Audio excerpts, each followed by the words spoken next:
Hey guys, Bill Brower here with FMBA Nation. We are coming to you from the Serve Pro Studios here in Rahway, New Jersey. And this episode, we had a great interview with two of the candidates running for Assembly in the 21st Legislative District, that being Lisa Mandelblatt and Stacey Gunderman.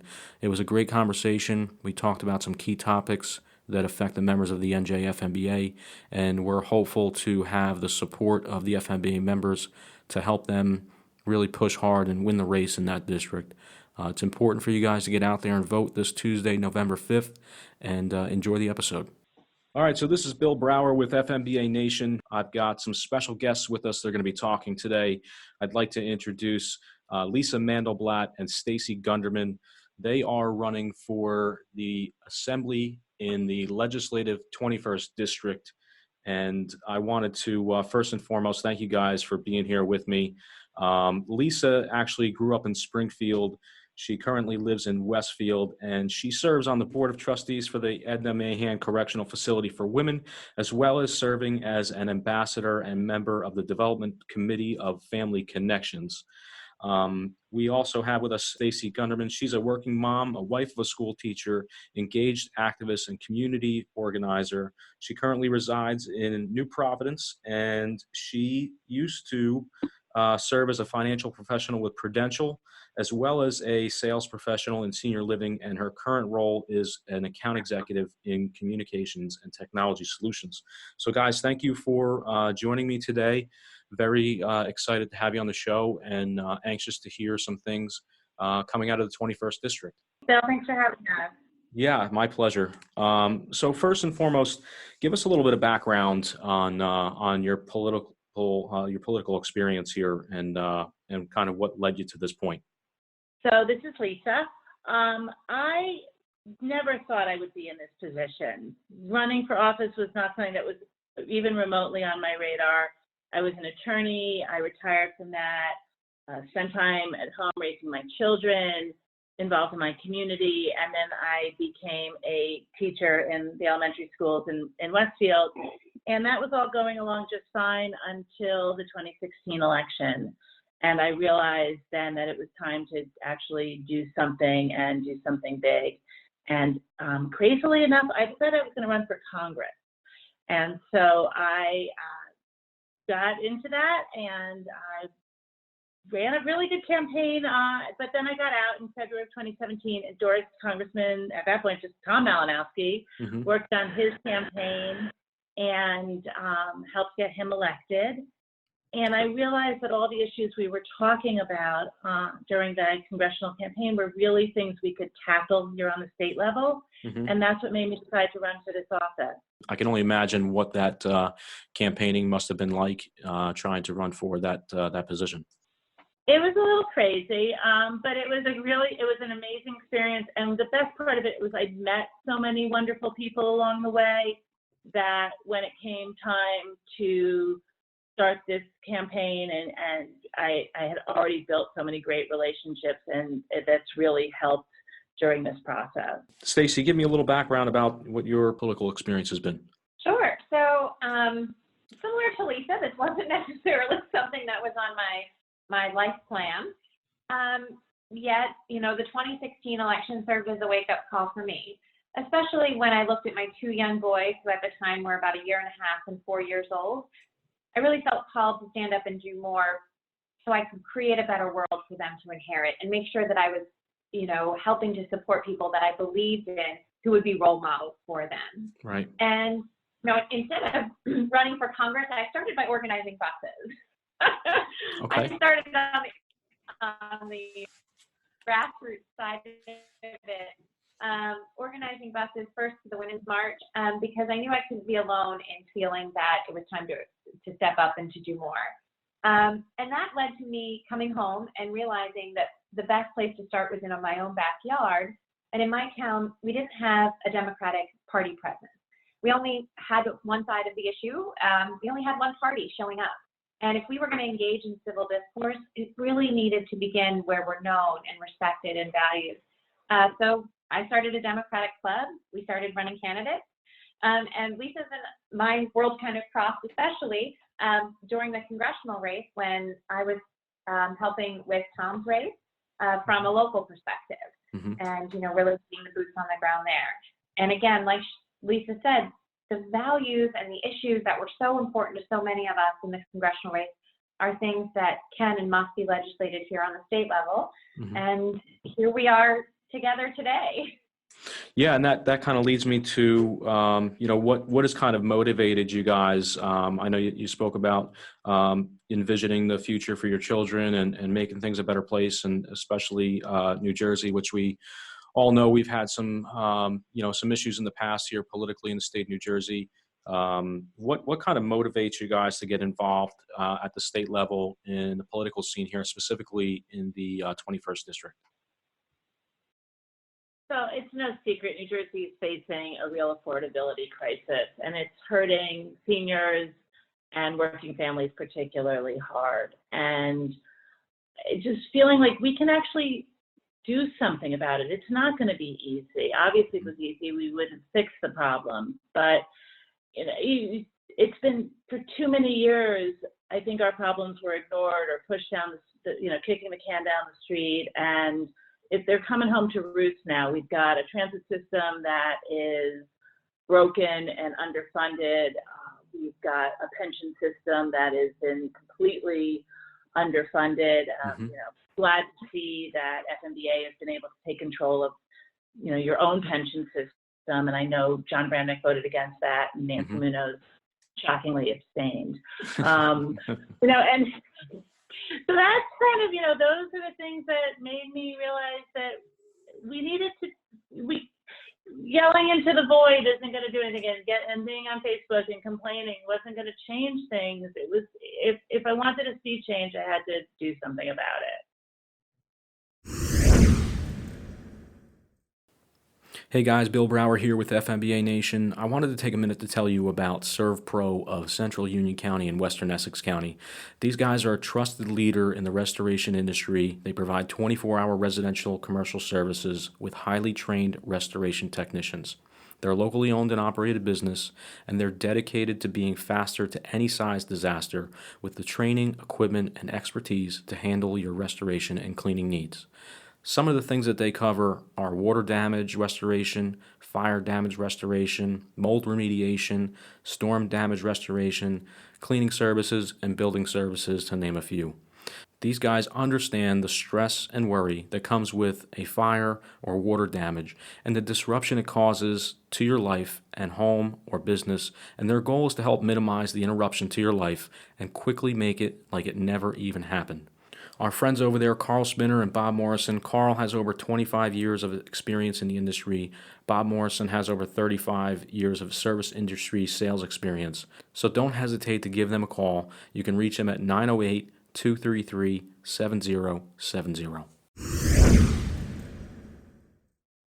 Yeah, it's you mentioned the two incumbents of the 21st Legislative District, and I can say with all certainty, the relationship that the NJFMBA here has had with those two incumbents has not, actually, there really hasn't been a relationship at all. They, for whatever reason, have not really opened up the lines of communication between the leadership here and their district. And I think that goes to show you some of the negatives that we see in the 21st district now, and I'm sure some of their constituents have probably seen the same kind of effect with regards to lines of communications. And as it pertains to those, legislative issues that affects us, especially our firefighters, our EMTs, our dispatchers, we have over 400 plus members that actually live and reside in the 21st district. They might not necessarily work there, but they do live there. How do you guys feel about maintaining those open lines of communications with the leadership and members of the FMBA specific to some of the issues that you may see, or some of the bills and whatnot that you may see on the legislative front? Yeah, for both Lisa and I, communication is key. We want, and we're excited to have communications with the leadership and with the members of the FMBA. Our firefighters, our dispatchers, our EMTs. I mean, these are the people that are literally there for us in emergencies in our communities. And they need to know that they have legislators who have their back as well. And as you said, the communication with constituents right now in this district is non-existent. The incumbent legislators, they don't hold town halls, they don't reach out, they don't come and do meet and greets, with the membership of the unions or with constituents across the district. So that is key, and it's especially important when there's legislation coming out that's going to affect our firefighters and dispatchers and EMTs. We have to make sure that we are communicating with you and that we understand the situation from your point of view as well. You are the subject matter experts, and your voice is crucial in all of those discussions. Yeah, you mentioned the town hall meetings. I personally feel that, like you said, the career politicians need to, I say career politicians, that's probably a bad phrase to use, because I think that nowadays, if you have a strong voice and good morals and really want to make a difference, you don't have to make a career out of it or have that be your career as a politician. So I take that back. I don't want to say career politicians, but when it comes to being in front, disconnected, if that helps. Disconnected is 100% where I was going. I think you need to be connected with your people, with your constituents, and really be in front of them, face-to-face interactions, and put a face to the name, especially when they hear about the different things that are going on in your district and how you can make a change. It's important to have that upfront and have that personality, to be honest with you.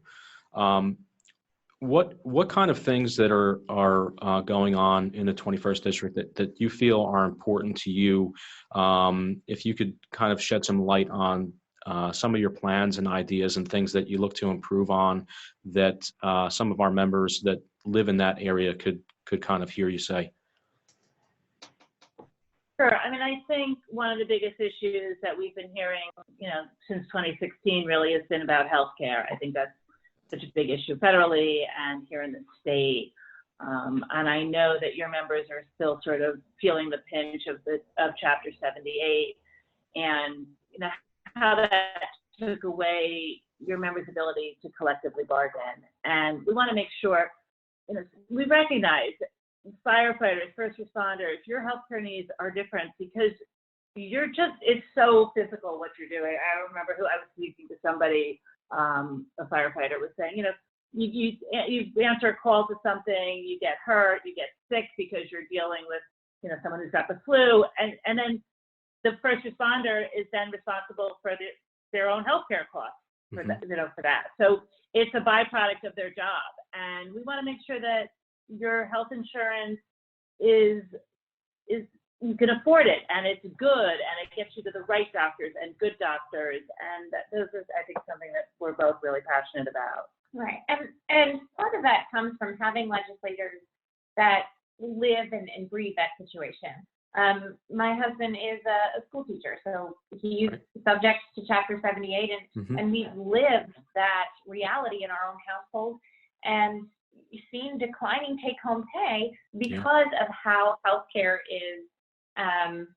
It's a proportion of the premium that you have to pay, not of your salary, and you just don't see your salary increase as fast as those premiums, and it's a negative impact on families. And we need people down there that recognize that, voice that, and realize that action needs to happen, because every day that we delay action or we kick the can down the road on these issues, we're negatively affecting families' lives, and especially the families that are there serving us in our community. Yeah, I like to refer to Chapter 78 as debilitating. Because like you mentioned, so many of our members, if not all, have felt the financial pinch, and you had guys and gals that were, seeing less money in their paychecks. When Governor Christie increased our pension contributions from 8.5% to 10% of our salary, that was a cost savings of around $54 million. And instead of taking that $54 million and putting it in the PFRS system like they were supposed to, he actually gave a tax break to the municipalities in the same amount of $54 million. So it was almost like, being robbed, and it was debilitating. So to hear that we've got some people on our side like you guys, and to hear that, you kind of see and get the situations that we put ourselves in and day out when it comes to responding to emergencies and dealing with hazmat situations and nasty carcinogens. That's one thing we didn't touch upon was the cancer rate in firefighters has increased significantly because of all the newer materials and plastics and things that are burning in homes. More and more cancers are prevalent and being diagnosed in firefighters. So that healthcare topic is such a huge thing for us. And, not only is it important for us to have, great plans, but, be able to afford, like you said, to live in the state of New Jersey while paying for those plans, and not have it really put some of our people in some pretty tough financial spots. So, it's important for our members and our listeners to understand and to know that you guys, although the FMBA doesn't always see eye to eye on everything, at least we have or at least we have some people like yourselves that are willing to listen and to have those open lines of communication with us to really see the impacts and understand how certain things are going to affect our day-to-day jobs and our lives. Absolutely. And you're right. We're not always going to agree. We're not always going to see eye to eye, but we're always going to sit down. We're always going to listen. And if we end up disagreeing with you, we're going to tell you why. And, and I think that's really important, is the honesty and the communication. And I think the folks that are occupying these seats right now aren't doing that on any front. Yeah, and that's important. So we've got the election coming up on Tuesday, November 5th. Tell me if we have some listeners here and some people that live in the district that are looking to be a part of the campaign for you guys, to help out, to do the right thing, to canvass. What kind of help would you guys need between now and Election Day? And more importantly, how do they get in contact with the people they need to contact to be able to do that for you guys? Sure. This is the critical time. I mean, Lisa and I have been working really hard. We've connected with a lot of voters, and now we need them all to get out and vote.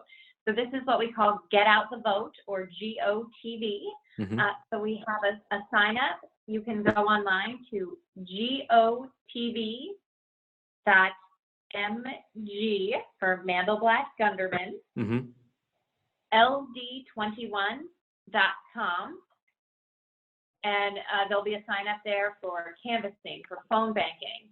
And, we just need everyone to come out and to vote. And your vote is your voice. We have to make sure that everyone uses that.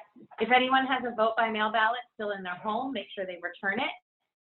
And again, to sign up, go to GOTV.mgld21.com. Great. So I'm going to actually take that link that you just told us about, and for anyone listening here, we're going to put that in the show notes, the episode notes. So you'll be able to click on the link there, go right there, and get behind Lisa and Stacey here and help them really push to make a difference in the 21st district and really change some things up for us there and have a positive impact.